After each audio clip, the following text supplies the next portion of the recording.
Buenas chicos y chicas, bienvenidos a un nuevo podcast. Hoy os voy a hablar de las relaciones internacionales del siglo XVIII y la guerra de los 7 años. El siglo XVIII marca un momento decisivo en la historia de las relaciones internacionales europeas. No fue un siglo de paz, pero tampoco de guerras totales constantes como las que vendrían después. Fue sobre todo el siglo en el que las potencias europeas aprendieron a regular la guerra, a utilizarla como un instrumento político dentro de un sistema compartido, el equilibrio de poder. Este sistema no buscaba eliminar el conflicto, sino evitar algo mucho más peligroso para todos, que era que una sola potencia se impusiera sobre el resto y rompiera el orden europeo. El punto de partida de este nuevo escenario fue la Guerra de Sucesión Española, un conflicto que había puesto en jaque el equilibrio europeo al amenazar con la posible unión de las coronas de Francia y España bajo la dinastía borbónica. La guerra terminó formalmente con el Tratado de Utrecht, que fue un conjunto de acuerdos firmados entre 1713 y 1714, que redefinieron por completo el mapa político de Europa y sentaron las bases del sistema internacional del siglo XVIII. Utrecht consagró una idea fundamental: ninguna potencia debía ser lo suficientemente fuerte como para dominar al resto. Para garantizarlo, se reconoció a Felipe V como rey de España, pero se le obligó a renunciar definitivamente a cualquier derecho sobre la corona francesa.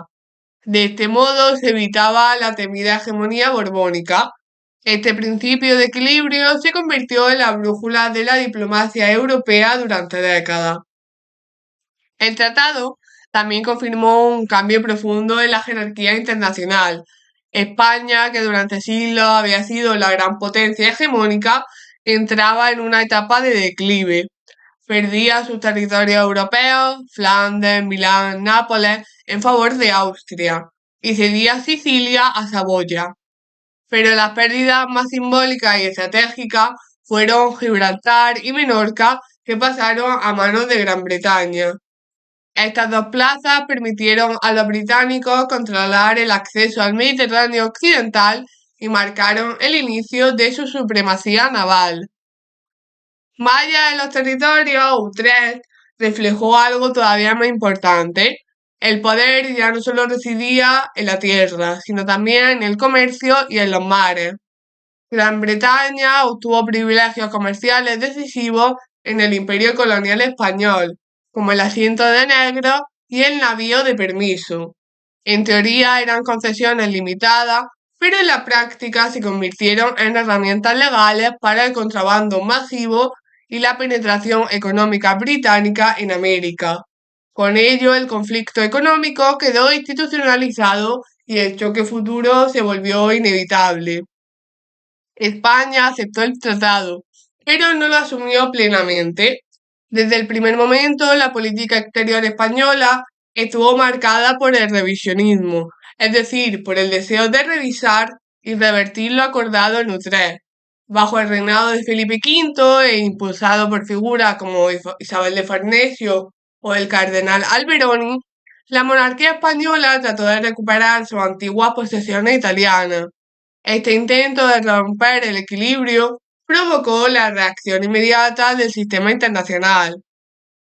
Cuando España ocupó Cerdeña y Sicilia entre 1717 y 1718, las grandes potencias dejaron de lado sus rivalidades y formaron la Cuádruple Alianza, integrada por Gran Bretaña, Francia, Austria y Holanda. El mensaje fue claro: el equilibrio de poder no era negociable. España fue derrotada y obligada a retirarse, demostrando que el sistema funcionaba como un mecanismo de autocorrección frente a cualquier desafío unilateral. Tras este fracaso, España cambió de estrategia. En lugar de actuar sola, buscó apoyarse en Francia mediante alianzas dinásticas conocidas como los pactos de familia. Esta nueva etapa se inauguró con la Guerra de Sucesión de Polonia, un conflicto que, aunque aparentemente giraba en torno al trono polaco, En realidad era una guerra por el control de Europa Central e Italia. Gracias al primer pacto de familia, Francia y España combatieron juntas contra Austria. Mientras Francia buscaba debilitar a los Habsburgo, España aprovechó la coyuntura para recuperar posiciones en Italia. El resultado fue un éxito. Nápoles y Sicilia pasaron a mano española y el infante Carlos, que sería el futuro Carlos III, se convirtió en el rey de las dos Sicilias. Esta victoria devolvió prestigio a la monarquía española y mostró que el sistema de alianza era flexible y profundamente pragmático. En estos años también emergió una nueva potencia decisiva, Rusia, capaz de intervenir militarmente en el corazón de Europa. El equilibrio de poder dejaba de ser exclusivamente occidental y se ampliaba hacia el este. A partir de 1779, las tensiones coloniales y comerciales se transformaron en guerra abierta. La rivalidad anglo-española estalló con la Guerra del Asiento, desencadenada por el contrabando y los conflictos en el Caribe. Gran Bretaña atacó directamente los puntos clave del Imperio Español, demostrando que las colonias ya no eran escenarios secundarios, sino espacios decisivos de la política internacional. Este conflicto se fusionó rápidamente con una crisis mucho mayor, la Guerra de Sucesión de Austria. A la muerte del emperador Carlos VI dejó como heredera a su hija María Teresa, pero varias potencias aprovecharon la situación para cuestionar sus derechos.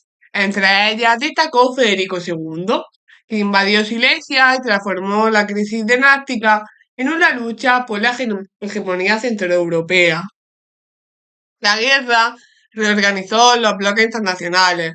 Francia y Prusia se aliaron contra Austria, mientras Gran Bretaña apoyó a los Habsburgos para contener a Francia. España volvió a entrar en guerra mediante el segundo pacto de familia. El resultado final fue ambiguo, pero decisivo. Prusia conservó Silesia y se consolidó como gran potencia continental, mientras España obtuvo los ducados de Parma, Plasencia y Guastalla. Sin embargo, esta guerra dejó algo más importante que cambios territoriales. Puso en evidencia la tensión entre aliados y preparó el terreno para una transformación radical del sistema diplomático europeo.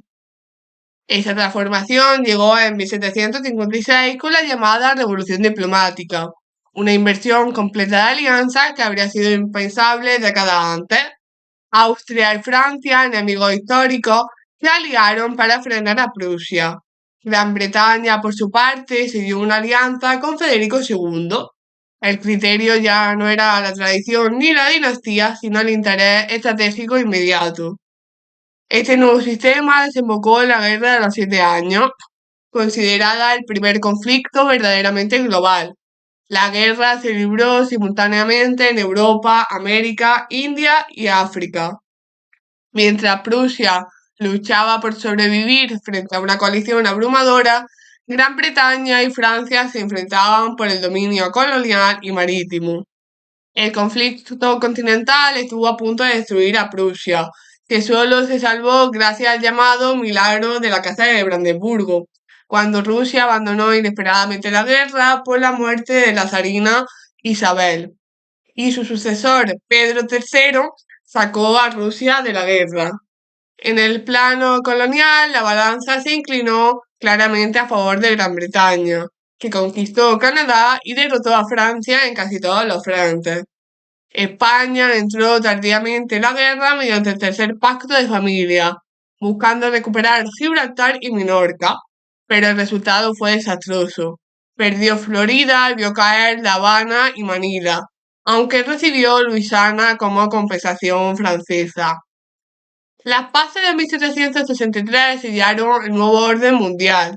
El Tratado de París consagró la supremacía colonial británica, mientras que el Tratado de Würzburg confirmó a Prusia como gran potencia continental. Francia quedó debilitada y endeudada. España asumió definitivamente un papel secundario y Gran Bretaña emergió como la primera potencia global de la historia. En conclusión, El siglo XVIII fue el laboratorio de la política internacional europea moderna. El equilibrio de poder no eliminó la guerra, pero la reguló. Los conflictos dejaron de ser puramente dinásticos para convertirse en guerras económicas, coloniales y globales. De Utrecht a 1763, Europa aprendió a convivir con la rivalidad permanente, sentando las bases del sistema internacional que dominaría el mundo hasta el siglo XIX y cuyos ecos resuenan todavía hoy en día. Y hasta aquí llega el podcast de hoy, espero que os haya gustado y nos vemos en el siguiente. Chao.